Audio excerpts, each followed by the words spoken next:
It's homecoming week for the Bulldogs. And, nobody wants to lose their homecoming and got to go out there and eat, the ribs and the chicken and whatnot with the sourpuss look on their face. They want to make sure they're getting out that game with a W so they can go ahead and enjoy themselves, enjoy the festivities because they've been kept away from everything that's been going on all week on campus. So trust and believe they're going to be a little hungry when they get out there on the field. Well, to be honest with you, this game here is something to behold. There's a lot of things that run across my mind with this that have me wondering, what's been going on here with these two teams.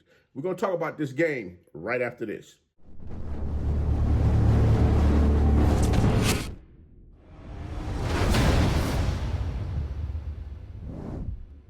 It's your favorite coach back at it again. 10 toes down, but I'll tell you how it all went down. This is Tomorrow Leader Sports Network with your host, Coach Walker. If you're new to the channel, please like, share, subscribe. Hit that notification bell so you can get all upcoming videos. For all my leaders out there, welcome back. Y'all know the drill. Y'all know the routine. If you haven't done so already, please like, comment, share these videos, and tap in a friend or two and tell them to come on in. It's nothing but positive vibes. We're just having a good time talking about HBCU sports. And don't forget, you can follow us on all social media platforms. The links are listed down below in the description. So without further ado, we're going to go ahead and jump on in this thing. Because they're like, Coach, what's your thoughts on all this? Well, I got to be honest. I got to be honest.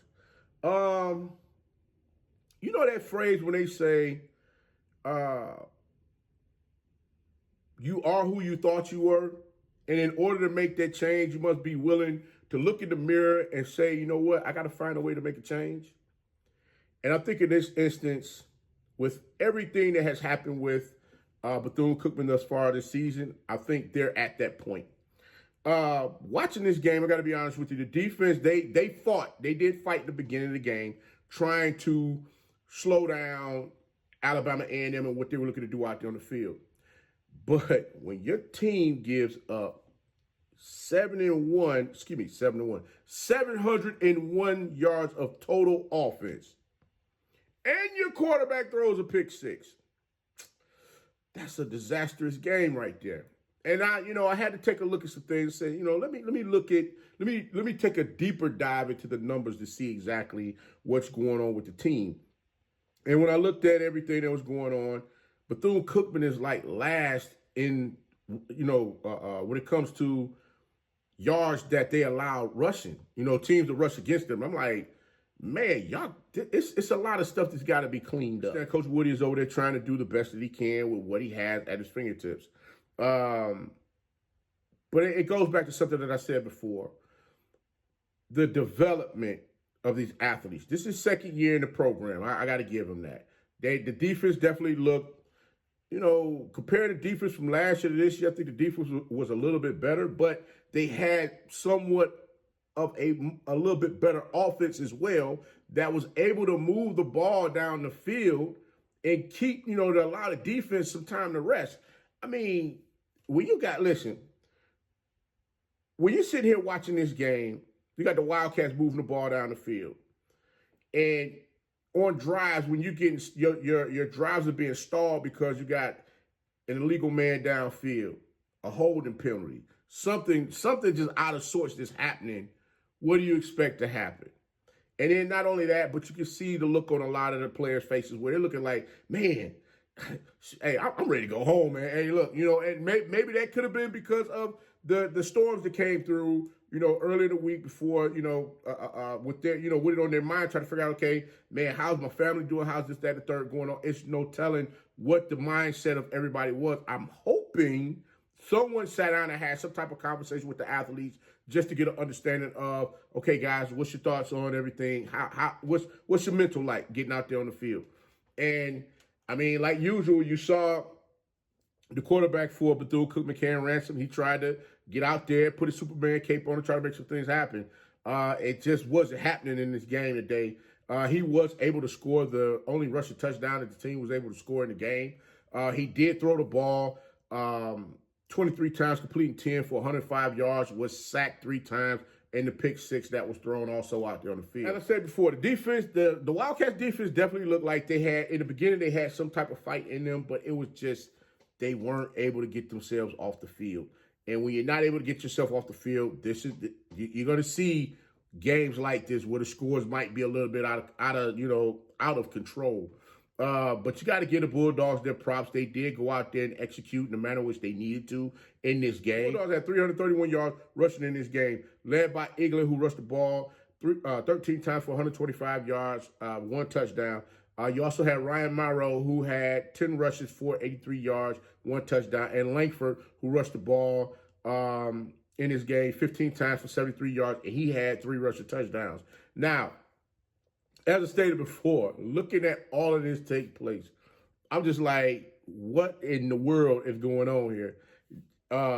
Lankford, got to give the young man his props. He was out there throwing some darts in this game. Had a couple of blunders here and there. Like I said, got to give you the good as well as the bad. There was one play, I think it was a screen pass. Luckily, that one didn't get picked off. It got batted away by the Wildcats. But I'm like, hey, on that one, you see the man coming, you got to pull that boy, take off, do something different with it instead of trying to flip that thing out there thinking you're going to beat the defender. 9 times out of 10, that might end up the other way. But got to get his young man his props because he got out there and balled his behind off in this game. The young man, like I stated, he threw the ball 24 times, completing 15 for 315 yards, 1 touchdown, 1 interception, and was sacked 1 time in the game. Again, like I stated before, the blunders. Got to make sure you keep them blunders under control. The Bulldogs did fumble the ball twice, but the ball bounced back their way, and they were able to recover the ball, making sure bounce back their way in the first quarter. Early on in the game this happened, they were able to get the ball back and, make sure that they didn't give up any unnecessary points, giving the Wildcats some type of life, thinking that they can get back in this game. Now, the Bulldogs defense looked at, them being out there on the field. They're on the field almost 40 minutes in this game. I think the time of possession for Alabama A&M, I think they had the ball like 36 minutes and 48 seconds, 37 minutes, something like that in this game. If a team holds the ball that long in a game, you can best believe your team is going to be drained trying to get out there on the field and daggone compete. Looking at just looking back through the Wildcat season, it takes me back to the Clark Atlanta game where they were up big in that game and they found a way to let that game slip through their fingertips. I don't think, me personally, and I could be wrong, Wildcat fans, let me know if this is incorrect, but I think that game there might have been the straw that broke the camel's back, because ever since then, it's like if they're remotely close in the game, they don't find a way to push over and get the team over the hump. They don't find a way to push forward and just get, hey, let's get us up out this thing. Let's find a way to get this W and move forward. It's almost like they feel like they're doomed, and they got to change that mindset and get themselves prepared to come out here and compete week in and week out and play team ball. I get there are some athletes on that team, but Coach Woody got to find a way to get everybody to collectively buy in together as far as what's happening. Now, I did try to look to see how many athletes that were still on the team from the previous coach. I think it's Coach Sims that was there before. And I didn't see that many. I think it might have, I would say probably maybe 10% of his last recruiting class might be there. But again, you have to ask yourself the question, like, what's really going on here? I think the recruiting class that I think the most of the athletes that were in that recruiting class when the former coach was there, I think a lot of those kids transitioned out last year. And this year you're seeing the last couple that's left, and a lot of these athletes that's coming in now are athletes that Coach Woody is looking to bring into the program. So we got to see how this stuff is going to work out and get some things together as far as with trying to build this team back up to become one of those teams that's going to get out there and compete and kick folks' teeth in and week out. I'm sure the Wildcat fans over there are a little agitated as far as with how their team lost in this game, but they got to find that winning recipe once again to get this thing moving in the direction that it should be going. Bethune Cookman, you guys, hey, listen, look yourselves in the mirror, come together collectively as a team, make some things happen. Everybody got to find a way to buy into the system. If they're not going to buy into the system, this is what's going to happen week in and week out. Hopefully, like I said, the Wildcats can snap out of this funk in their next game.